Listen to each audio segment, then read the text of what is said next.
Hello दोस्तों। और आज हम स्मृति के बारे में देखेंगे और उसी के साथ कुछ और टॉपिक्स भी कवर करेंगे। श्रुति के बाद दूसरा बड़ा सोर्स ऑफ नॉलेज स्मृति था, जिसमें उपवेदा, वेदांगास, पुराण, इतिहास, दर्शन शास्त्र और धर्मशास्त्र जैसी नॉलेज दी जाती थी। उपवेदा में आयुर्वेदा, जो कि मेडिसिन से रिलेटेड था, धनुर्वेदा यानी कि जैसे मार्शल आर्ट्स, गंधर्वेदा जिसमें म्यूजिक और आर्ट्स जैसी चीज़ें सिखाई जाती थी, और अथर्ववेदा यानी कि पॉलिटिकल साइंस और इकोनॉमिक्स। फिर आता है वेदांगास। वेदांगास मतलब होता है ऐसे टूल्स जो हमें वेदास को समझने में मदद करते हैं, जैसे शिक्षा, कल्प, व्याकरण, निरुक्त, छंद और ज्योतिष विद्या।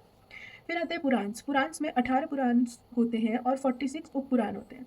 फिर आता है इतिहास। इतिहास में हम पढ़ते थे रामायण, महाभारत और भगवत गीता जैसी चीज़ें। दर्शन शास्त्र में न्याय दर्शन, संख्या, योग्या, वैशेषिका और मीमांसा।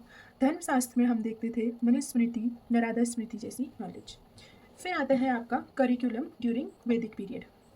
इसमें लगभग 64 स्किल्स हमें सिखाई जाती थी। तो वैदिक करिकुलम बहुत ही डाइवर्स और प्रैक्टिकल था। इसमें arts, science, vocational training, professional studies और मॉरल ट्रेनिंग सब कवर होता था।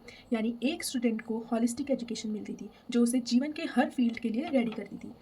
जैसे परफॉर्मिंग आर्ट्स में dancing, singing, painting etcetera. Scientific field में chemistry, maths, logical reasoning. Vocational skills में cloth making, carpentry, pottery, weaving जैसी चीज़ें सिखाई जाती थी। प्रोफेशनल स्किल्स में डॉक्टर, इंजीनियर, और सॉफ्ट स्किल्स में आपका क्रिटिकल थिंकिंग और गुड पर्सनल बिहेवियर।